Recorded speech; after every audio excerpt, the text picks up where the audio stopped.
be fun to talk about some weird food combinations that come at you right out of my hometown, Ireland. It's not a town, it's a country. We come up with some crazy stuff, so I hope maybe after watching this video, a couple of you guys will go out and maybe try out a few of these weird food combinations. Nothing quite beats a pickle and peanut butter though, does it? Go America. Oh, I have a few that will compete with that.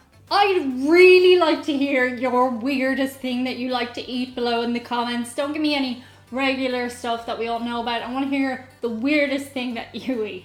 Before I get into the video, do be sure to subscribe, like, leave a comment just for luck. Otherwise a curse may befall you, and that curse will be that if you don't, there's a good chance next time you go to the store, the thing that you want is not going to be there. You're going to ask the sales assistant, where is it? Oh no, they don't make that anymore.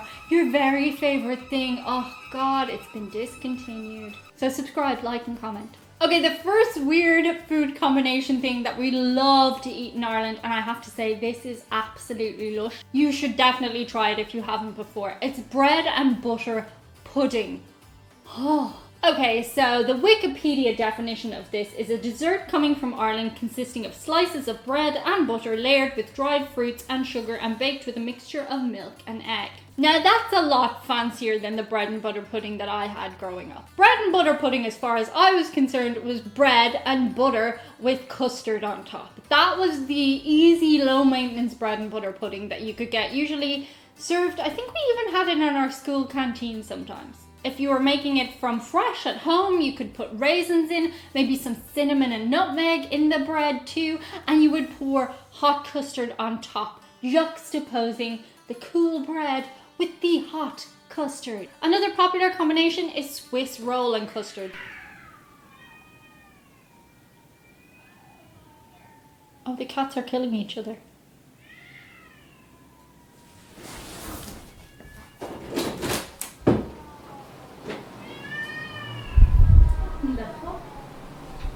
That was weird. That was suspicious. I've now lost my train of thought entirely. But yeah, bread and butter pudding, it's really good, try it. The next thing is something that I don't know that you have an equivalent of in America or Canada. I've been told graham crackers are similar, but I've tried graham crackers and they're just not. Something we love in Ireland is rich tea biscuits and butter. Yeah, it's your old pal butter. Now remember, this has to be Irish butter. The really good butter, it's creamy, it tastes amazing. So it has to be the really good butter and it has to be rich tea biscuits. I'm sure you can get them in supermarkets abroad.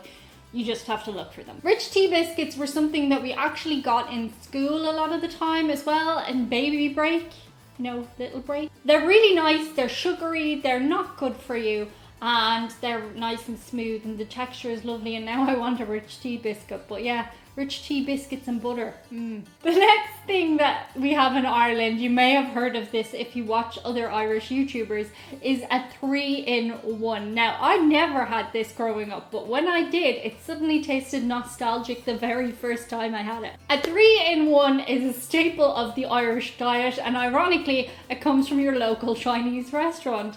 It consists of rice, chips, and curry all mixed together in just a big mulch. A lot of times people will eat this after a night out on the town, good for soakage. And if you ever ask an Irish person to choose between rice and chips when they're out for Chinese food, they're gonna have a problem because we want rice and chips. So usually you'll end up splitting one with another person. Somebody will order rice, somebody will order chips, and then you'll notice all the Irish people just mixing it all together and pouring curry on top. Oh, now I really want to eat a 3-in-1.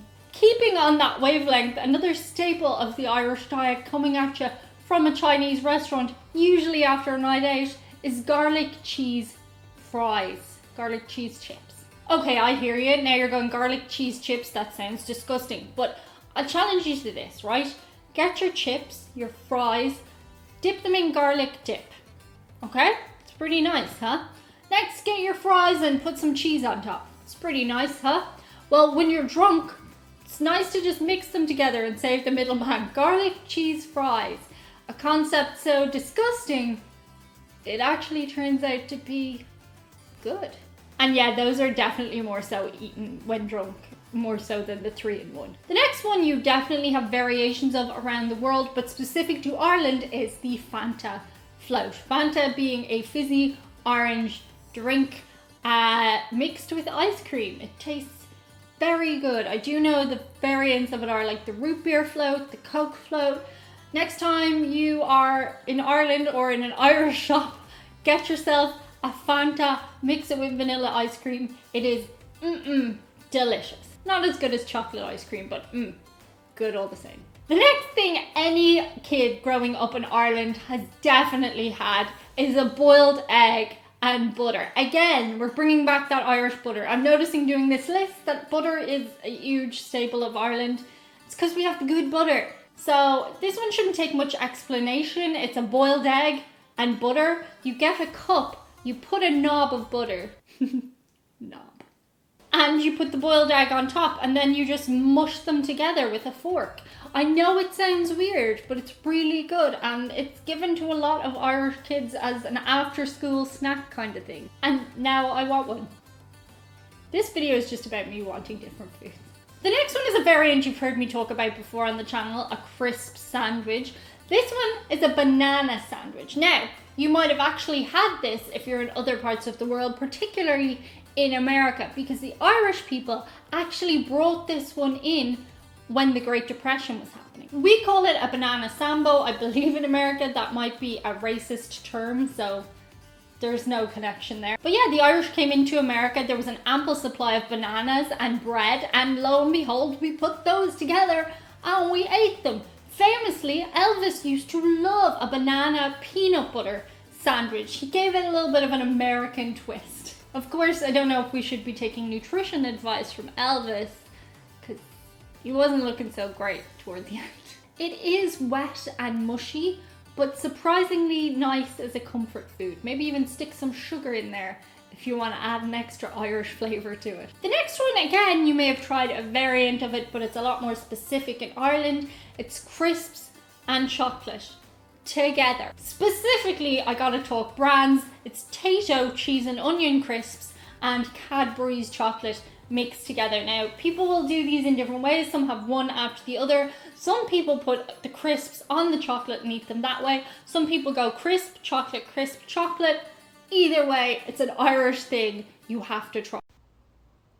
It's worth noting that Tato in fact tried to come out and market a cheese and onion flavoured chocolate bar. This was not well received by the public. Much as that sounds good to me right now, I've always been a Maltesers and popcorn purist, so I do like that, but more so the cinema combo of Maltesers and popcorn. And the penultimate one that you are going to think you know is an ice cream sandwich. But in Ireland, of course, we have the ready-made ones that you can buy in a store.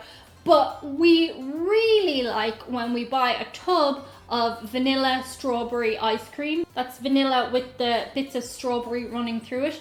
We cut them into blocks and we put them between two wafers. I'm sure you've had wafers sticking into your ice cream before. You might eat out of a wafer cone, but this is the way Irish people like to eat it. It's definitely a bit of a home thing. It makes you feel very homely when you eat those. Oh, I want one of those too. This is just basically an episode where I just want to eat loads of different foods from Ireland. And the number one weird food combination coming out of Ireland, and I think you should definitely try this, unless you're a vegetarian, then maybe you could do a tofu version. That sounds gross. It's beef and Guinness. Now, obviously, I'm not talking about getting beef and just pouring your Guinness on top of it. You use the Guinness as a sauce. And you can mix other things in with it as well, but oh my gosh, those two go amazingly well together.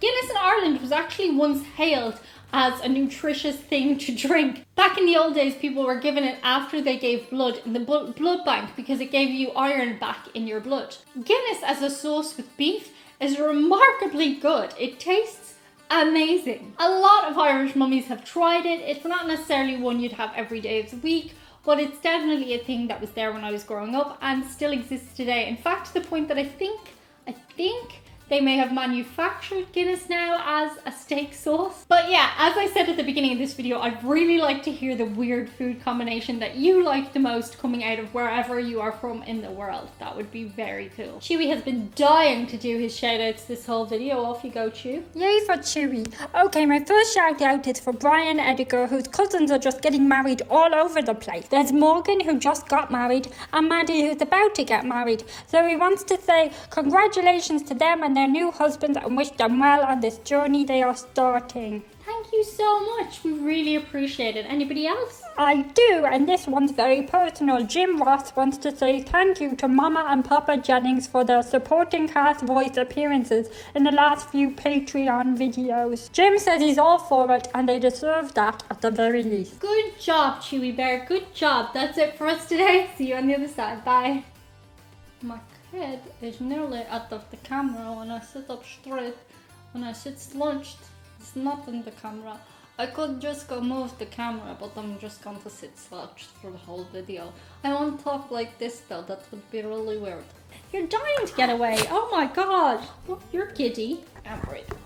Okay, starting off the video not being able to breathe is generally not good.